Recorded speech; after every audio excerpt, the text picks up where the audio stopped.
이 영상을 보면서 여러분 마음이 뭉클하셨는 줄로 압니다. 105년 전 그 서울 하늘에 그 전국 방방곡곡에 대한독립 만세를 외치는 우리 선열들, 우리의 선진들, 그들의 마음은 어땠을까 상상만 해도 가슴이 벅찼을 겁니다. 오늘 105주년 맞이하는 3.1절 기념 주일입니다. 이렇게 3.1절 기념을 하며 예배를 드린다고 하는 것은 우리의 뿌리를 잊지 말자는 것이죠. 역사를 주관하시는 또 하나님을 잊지 않기 위해서입니다. 하나님께서 우리에게 이 대한독립의 그 자유와 또한 이 독립을 향한 그 뜨거운 마음을 주셨고, 또한 하나님께서 그 길을 열어주셨고 우리에게 빛난 광복을 주신 줄로 믿습니다. 그런데 질문 하나는 왜 3월 1일에 일어나게 된 것일까? 본래는 3월 3일 날 하려고 했다고 합니다. 하지만 1919년 3월 3일 이 고종 황제의 장례식이 있는 날인데, 그 장례식에 있는 날에 많은 사람들이 모여서 우리가 대한독립을 외칠 수 있을 것이다 라고 그렇게 짐작해서 정했다고 합니다. 뿐만 아니라 고종 황제가 독살당했다라고 하는 그런 소식들이 다 전해졌기 때문에 이 한민족의 분노가 극에 달했던 것이죠. 그러나 이날을 거사일로 정하는 것이 이 승하한 고종 황제에 대한 불경이 될 것이다, 불경한 일이 될 것이다 라고 천교도 지도자들이 그렇게 이야기를 했습니다. 그래서 3월 2일로 바꾸자라고 했는데요, 3월 2일은 1919년 3월 2일은 주일입니다. 그래서 16명의 그 기독교 지도자가 이 주일, 일요일은 안식이기 때문에 하지 맙시다 라고 했다고 합니다. 그래서 그 전날 3월 1일로 독립운동을 하는 날로 정했다고 하는 것이죠. 그런데 이 3월 1일이라고 하는 것이 참 좋은 것 같습니다. 뭐냐면 이 3일이라고 하는 것이 바로 하나님께서 우리에게 정해주신 날이 아닐까 생각이 듭니다. 우리 옛날의 그 선조들, 이 건국의 그 정신 가운데에 3일 신고라고 하는 것이 있어요. 셋이 하나가 되는 그 신의 말씀이다. 그 말씀 아래 우리 조선, 그러니까 고조선 그리고 우리 한민족의 그 나라가 세워졌다라고 이야기를 합니다. 그런데 우리가 3일 하게 되게 되면 무엇이죠? 성삼위 일체의 하나님, 그 말씀으로 창조가 되었고 또 하나님께서 우리 역사를 운행해 가시지 않습니까? 그래서 3일이라고 하는 날짜가 참 좋다 하는 생각을 갖게 됩니다. 여러분, 그날에 오늘 영상을 보셨지만은 그 탑골공원에서 모여서 기미 독립 선언서를 외쳤던 사람들은 지도자들은 아니었습니다. 이 34민이 탑골공원에 이제 가게 되었는데 자기가 생각한 것보다도 더 많은 숫자들이 모이게 된 거예요. 그래서 이러다가는 일본 순사랑 큰 충돌이 일어나게 될 것이다 라고 하는 그 두려움으로 태화관으로 그 장소를 옮겼다고 합니다. 그래서 이 34민들 가운데에서 모였던 사람들이 태화관에서 독립선언서를 외쳤다, 낭독했다고 그러고요. 본래 탑골공원에서 외친 사람은 바로 오늘 영상을 보셨듯이 경신학교, 언더우드 선교사님이 세웠던 바로 그 학교인데, 그게 출신 기독학생 정재용이라고 하는 청년이 외쳤다고 하는 것이죠. 기다렸는데 이 지도자들이 오지를 않는 겁니다. 그래서 이러면은 우리가 그만둘까요? 우리 집에 다시 돌아갑시다라고 하는 이야기들이 막 나오게 되었는데, 우리가 이렇게 많이 준비했는데 그럴 수는 없습니다 라면서 이 청년이 올라가서 기미 독립선언서를 읽기 시작했다고 하는 거죠. 그리고 난 다음에 많은 사람들이 모여서 이곳저곳에서 대한독립 만세, 대한독립 만세 하면서 그것이 삽시간에 서울뿐만 아니라 전국 방방곡곡으로 퍼져 나갔다고 하는 것입니다. 그때 당시에도 정말 기독 학생들이, 기독 청년들이 민족을 향한 그 자유와 독립을 향한 뜨거운 심정으로 이렇게 자기의 목숨을 내놓고 운동을 했다고 하는 것이죠. 그러나 요즘은 너무나 안타까운 것은 세월이 갈수록 이 3.1절의 정신과 역사가 잊혀간다는 겁니다. 한 미디어 매체에서 거리 인터뷰를 하는데 지나가는 학생을 한 명을 잡아서 이렇게 물어본 겁니다. 뭘 물어보냐면 이렇게 탁 하고 이걸 어떻게 읽죠? 라고 이렇게 물어봤는데 이거를 3.1절 이렇게 이야기하더랍니다. 그 학생뿐만이 아니었다는 거죠. 여러 학생들이 그러게 하길래 참 마음이 아팠다라고 하는 그런 보도를 본 적이 있습니다. 뿐만이 아니라 저는 제가 한국에 있었을 때는 기억으로 3월 1일 3.1절에 공휴일이 아니었던 것 같아요. 학교를 갔다는 생각이 드는데 찾아보니까 공휴일이라고 합니다. 그런데 기사를 보니까 이 공휴일에 젊은 세대들이 그렇게 일본을 많이 관광을 한다는 거예요. 그래서 거기 가서 혹시 동경 시내 안에서 대한독립 만세를 외치려고 간 건가 하는 생각도 해봤는데 그게 아니라 놀러 갔다고 하는 것이죠. 뭐 제가 반일 감정을 가지고 또 이 하는 이야기가 결코 아닙니다. 저는 반일 감정이 없는 사람이고요. 어떤 일에 있어서 그들을 뭐 혐오해서 그런 것이 아니라 그래도 3.1절이라고 하는 그 정신을 우리가 그래도 되살리기 위해서 공휴일을 준 것 같은데 꼭 일본을 그래도 찾아가서 그렇게 놀러 가야 되느냐 하는 생각을 갖게 됩니다. 우리 한국 기독교인들은 어떨까요? 특별히 이 땅에 살아가는 우리 한인들의 생각들은 어떨까요? 과연 민족적인 역사의식을 가지고 우리가 살아가는지, 아니면 우리는 개인적인 그 신앙생활에서 우리가 만족해하면서 살아가는지 우리가 자신을 물어봐야 할 것입니다.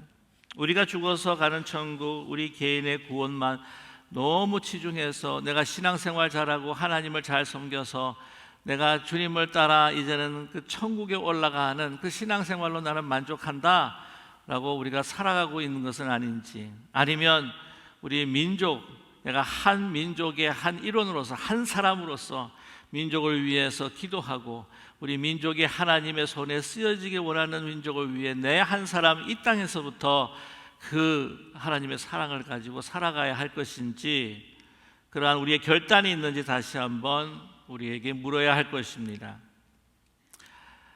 올해 100주년 105주년 3.1절을 맞이하면서 민족을 향한 하나님의 기대와 소망이 분명히 있습니다.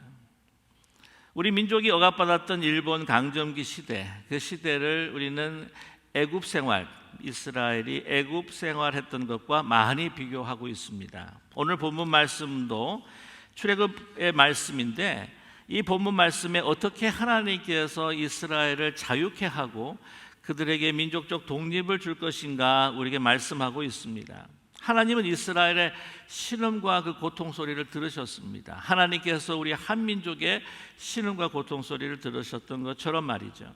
하나님은 모세를 선택하셨습니다. 지도자로 세워주셨습니다. 모세를 통해서 그 백성들을 인도해내실 것을 명령하셨죠. 하나님이 모세에게 주어진 것은 칼과 총과 또한 창이 결코 아니었습니다. 무기가 아니었습니다. 바로 이 지팡이를 가지고, 그리고 그에게 하나님의 말씀을 주셨습니다. 애굽 왕 바로에게, 그리고 이스라엘 백성들에게 내 말을 전하라고 하는 것이죠. 이스라엘 백성들을 내가 구하게 하리라. 그리고 이 애굽의 그 바로 왕에게는 내 백성들을 내놓아라, 가게 하라. Let my people go. 내 백성을 가게 하라. 그 말씀을 전하라고 하셨습니다. 오늘 본문 13절의 말씀에 여호와께서 모세와 아론에게 말씀하사 그들로 이스라엘 자손과 애굽 왕 바로에게 명령을 전하고 이스라엘 자손을 애굽 땅에서 인도하여 내게 하시니라 말씀하고 있습니다. 모세는 걱정합니다. 이스라엘 백성들 400년 넘는 노예 생활을 했기 때문에 그 노예의 습관이 가득 차 있는 그들의 삶을, 절망 가운데 소망 없는 그들에게 이제는 너희들을 인도해내리라, 하나님께서 너희를 구하실 것이다, 자유케 하실 것이다. 하나님 안 들을 것 같습니다. 바로 왕은 더 안 들을 것 같습니다. 콧방귀를 낄 것 같습니다. 그는 이 세상의 가장 최고의 권력자로 그가 자신이 신인 걸로 알고 있습니다. 하나님 말씀하시면 그가 듣겠습니까? 그러나 하나님께서는 모세에게 명령하셨습니다. 그 말씀을 전하라고 하는 것이죠. 그리고 하나님께서는 역사하시겠다고 하는 것입니다. 여기서 우리는 모세가 하나님 부르심을 받아서 자기 백성들에게 되돌아가서 할 수 있는 여러 가지 구원 사역을 위한 방도를 우리는 상상해 볼 수는 있습니다. 하나님께서 내 말을 전하라 라고 해서 그 말을 전하고 인도하기보다는 그냥 세상적인 생각으로 반체제 운동을 할 수도 있을 것입니다. 말하자면 게릴라 전술, 레지스탕스 전술 이런 것들로 이 무력으로 체제를 혼란시켜서 붕괴시키고 혹은 왕을 암살해서 왕권을 빼앗을 수 있는 그런 무력 혁명을 일으킬 수도 있었을 것입니다. 또 한 가지 가능성은 뭐냐면 왕의 압제, 바로 왕의 압제하에 있는 신음하는 백성들을 그냥 영적으로 위로만 하는 것이죠. 그냥 믿음으로 삽시다. 지금 어디가 어쩔 수가 없으니 바로 왕이 시키는 대로 그냥 행합시다. 그리고 그러나 우리의 마음 가운데 소망을 가지고 이렇게 하나님을 마음으로 섬기면서 믿다가 우리는 천국 갈 수 있습니다. 바로 왕은 나중에 죽어서 분명히 지옥 가게 될 겁니다. 그렇게 위로하면서 지금 이 모든 체제에서 아무 말 하지 않고 그냥 순종만을 이야기하면서 그냥 연연해 이 인생을 연연해 가면서 살아가는 그러한 말씀을, 그러한 위로를 전할 수도 있었을 것입니다. 그러나 하나님께서는 모세에게 저항하라고 하는 것이죠. 하나님의 말씀으로 내 백성을 가게 하라. Let my people go. 내 백성을 가게 하라. 선포하라는 것입니다. 하나님이 이스라엘 백성의 폭력적인 피 흘리는 혁명을 일으키라고 말씀하지 않으셨습니다. 내세주의 신앙으로 그냥 종살이 하면서 그냥 죽어서 천국 가는 걸로 만족하라고 말씀한 건 결코 아닙니다. 모세와 아론에게 말씀하셨습니다. 이스라엘 자손과 애굽 왕의 명령을 전하라. 이스라엘 자손을 애굽 땅에서 내가 인도하여 내게 하리라. 이 출애굽 사건, 이러한 놀라운 하나님의 말씀을 통한 출애굽 사건을 유대 백성들은 기억하고 있다는 것이죠. 지금까지도 2000년 이상 나라를 잃었지만 그러나 분명한 역사의식, 하나님에 대한 의식을 가지고 그들은 지금까지 존속해 왔고 그리고 이 땅에서 정말 위대한 민족으로 많은 그 하나님의 그 능력들을 나타내고 있습니다. 이번 3.1절 운동도 하나님께서 주신 그 기독교적인 엄청난 정신과 그 놀라운 그 믿음을 가지고 나아갈도록 하나님께서 역사하여 주셨습니다. 여러분 3.1절 운동을 보면 그 구성원이나 기미 독립 선언문 내용을 보면 얼마나 기독교적이고 성경적인지 모릅니다. 성경적인 새로운 비전을 민족에게 심어주고 그것을 일본 제국에 선포하라는 것이죠. 그것을 우리는 이 3.1절 기미 독립 선언서에서 우리는 발견하게 됩니다. 3.1절 운동, 3.1절 운동이라고 하는 것은 2천만 동포 전체가 가담한 민족적, 거족적 그러한 운동이었습니다. 그러나 오늘 영상을 보신 것처럼 기독교가 그들 중에 가장 중요한 역할을 했다고 역사가는 말하고 있습니다. 독립선언문을 낭독한 33명 가운데 16명이 기독교인이었습니다. 뿐만이 아니라 기독학생들, 기독청년들이 전국 방방곡곡으로 이 독립을 선언하고 독립을 운동을 했던 모든 운동을 이제는 다 확산시켜 갔다고 하는 것이죠. 여러분이 너무나 잘 아시는 유관순 열사도 자기 고향이었던 천안으로 돌아가서 이 독립운동, 이 선포를 하면서 그곳에서 죽게 됩니다. 그들뿐만 아니라 외국과 연락을 취하고 외국에 편지를 보낼 때 선교사들이 도와주었다고 합니다.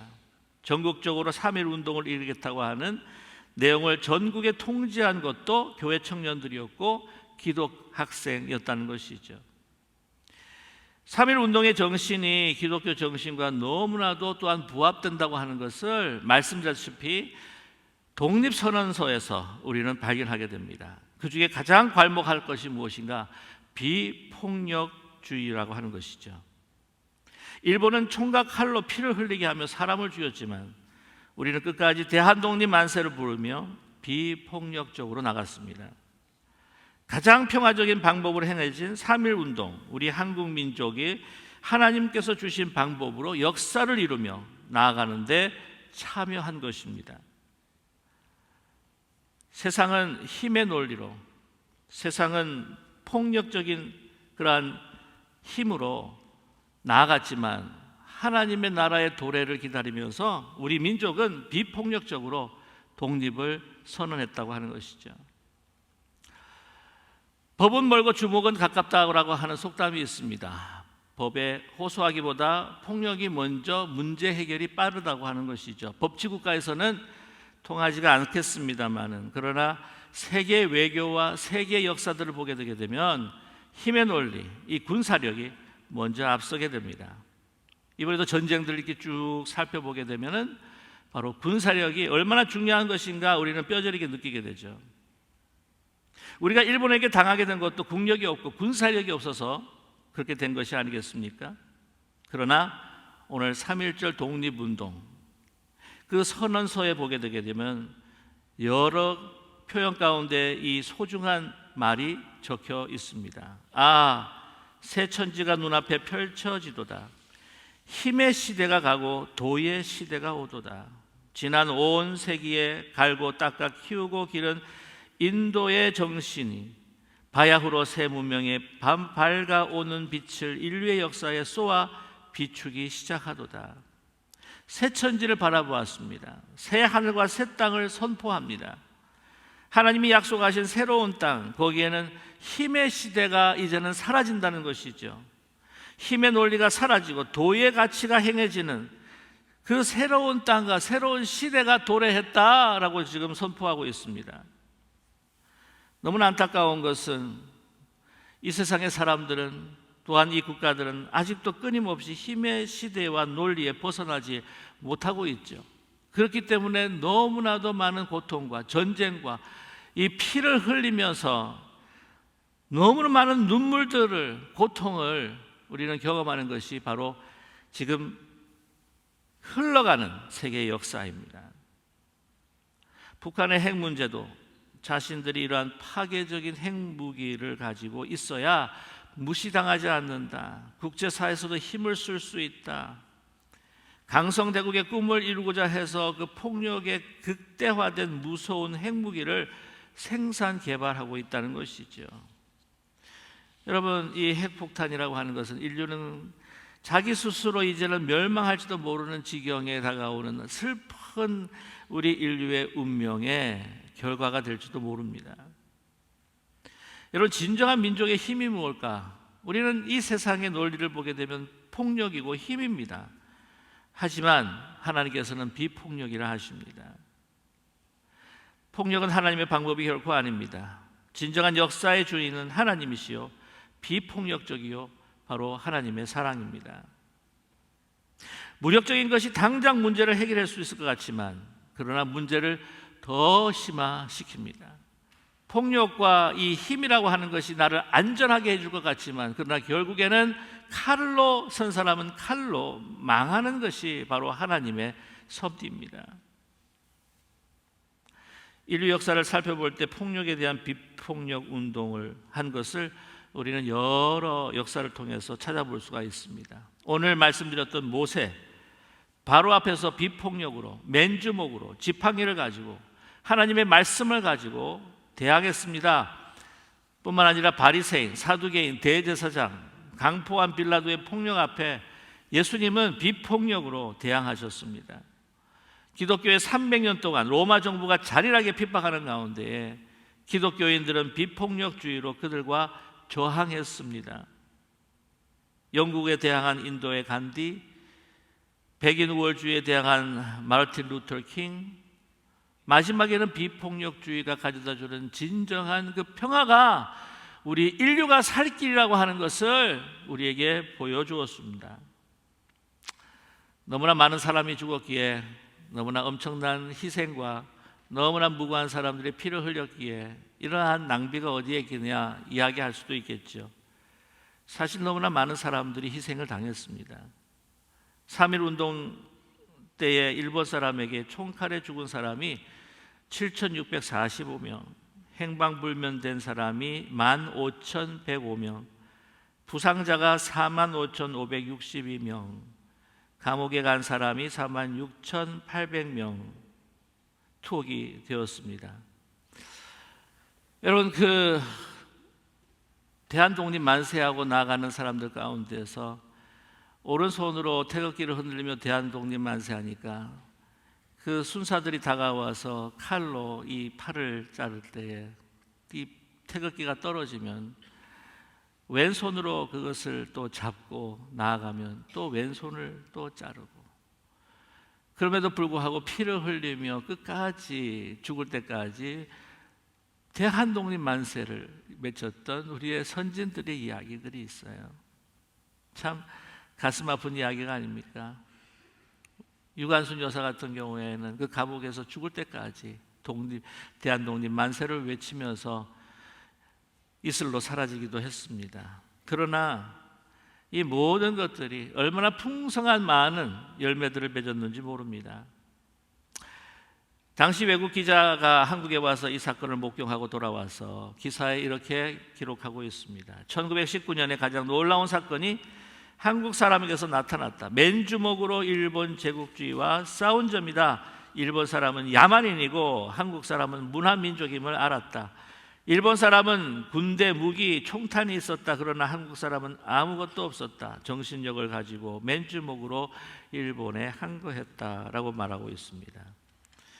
여러분, 너무나 잘 아시는 이야기지만은 그 이후로부터 이 중국의 이 항일운동, 그리고 비폭력 항일운동이 일어났습니다. 뿐만 아니라 그 이후에 인도의 그 간디가 영국 정부에 저항해서 비폭력으로 운동을 벌였던 일들이 있습니다. 1919년 3월 1일에 대한독립만세가 외쳐졌고, 1919년 같은 해에 4월 6일 날 인도의 간디가 무조항 비폭력으로 나갔죠. 중국에서는 그 같은 해에 5월 4일 날 이제 비폭력으로 항일 운동을 벌이기 시작했습니다. 중국의 국부라고 하는 손문씨가 3.1 운동이 일어나자 중국 청년들에게 이렇게 이야기했다고 합니다. 중국 청년들아, 한국 청년들을 보아라. 인도의 네루는 자기 딸이 6살 되었을 때 내가 비록 나이가 어리지만 한국의 젊은이를 보라, 마음에 깊은 생각이 생길 것이다 라고 이렇게 말했다고 합니다. 3.1 운동이 온 세계에 알려졌습니다. 일본 정부로부터 완전한 독립을 쟁취하지 못했지만 일본으로부터의 규탄, 그리고 이제 나아가 이 대한민국 자유를 줘야 되고 독립을 줘야 된다라고 하는 그런 많은 이야기들이 전 세계적으로 일어나게 됩니다. 유엔 외교관이었던 파이퍼라고 하는 사람은 한국에서 외쳐진 저 고함 소리를 들어주지 않고는 한국 문제가 해결될 수 없다라고 이렇게 말했다고 합니다. 우리 대한민국 민족, 우리 한민족은 정말 평화와 또한 이 비폭력을 사랑하는, 그 사랑을 실천하는 민족이라고 하는 것을 전 세계에 보여주었던 것이죠. 이 폭력적인 세상에 비폭력으로 대항하는 것, 그것은 바로 하나님 앞에 우리를 맡기고 의지하는 행위입니다. 폭력적인 것에 대한 하나님의 나라를 선포하고 도전하는 것이죠. 나아가서 이 비폭력적인 자세는 한 단계 넘어서서 배타적인 민족주의가 아닌 포용적인 민족의식을 가지게 되는 것입니다. 그것이 하나님의 뜻인 것이죠. 저와 여러분, 이 3.1절 우리 정신을 우리가 함께 같이 나누면서 과연 우리는 이 땅에 살아가면서 우리가 어떻게 해야 할 것인가, 우리 개인의 구원과 우리의 평안함을 위해서 신앙생활하는 것이 아니라 하나님께서 우리로 하여금 한 민족의 한 사람으로 세워주시고 우리를 이 땅에 보내주신 그 사명이 무엇인지 다시 한번 깊이 생각해야 할 것입니다. 진정한 나라 사랑, 이곳에서 우리가 어떻게 해야 할 것인가? 우리는 평화를 사랑하는 사람으로, 또한 배타적이지 아니라 포용적인 사람으로 이 사람들을 품에 안고 하나님의 사랑으로 그 사랑을 실천해 나가는 정말 디아스포라 한인, 그러한 한민족의 하나님의 선택하신 그 아름다움을 나타내는 정말 저와 여러분이 되기를 간절히 소망합니다. 그래서 우리 한인들 먼저 믿음의 형제 자매들끼리 정말 화평하게 서로 사랑하고 함께 울고 함께 웃고 그리고 한 공동체를 만들 뿐만 아니라 우리 이웃의 타민족들에게 배타적인 것이 아니라 그것을 넘어서서 포용적으로 어떤 민족이든지 끌어안고 사랑하고 하나님의 사랑을 베풀고 하나님의 그 구원의 말씀을 전할 수 있는 우리 기쁜 우리 교회, 우리의 삶이 되기를 간절히 소망합니다. 그리고 할 수 있는 이 땅에서 우리가 정말 전 세계에 하나님께서 선택하신 제사장의 나라다라고 하는 칭송을 하나님께 받고 많은 이들에게 받을 수 있는 것은 바로 영혼을 살리고 그들의 사회를 개혁할 수 있고 그들의 모든 이 사고의 구조들을 갱신할 수 있는 바로 구원의 복음을 전하는 일이 아니겠습니까? 선교에, 이 세계의 선교를 위한 그 사명에 다시 부응하면서 하나님 앞에 이 땅에 우리를 보내신 그 이유가 바로 이 말씀을 가지고 온 민족과 열방을 하나님께 돌아오는 그 귀한 역사로 우리를 부르셨다. 이 사명을 다시 한번 우리가 확인하고 결단하는 우리 모두가 되기를 간절히 소망합니다. 그래서 우리 한인들 코리아 넘버 원 이렇게 많은 사람들의 정말 인정과 칭송, 아니 다른 사람들보다도 먼저 하나님께서 기뻐하시고 하나님께서 우리를 하나님의 뜻 가운데 사명을 위해 사용하시는 쓰임받는 그런 복된 우리의 삶과 우리 기쁜 우리 교회가 되시기를 주님의 이름으로 간절히 축원합니다. 기도하겠습니다.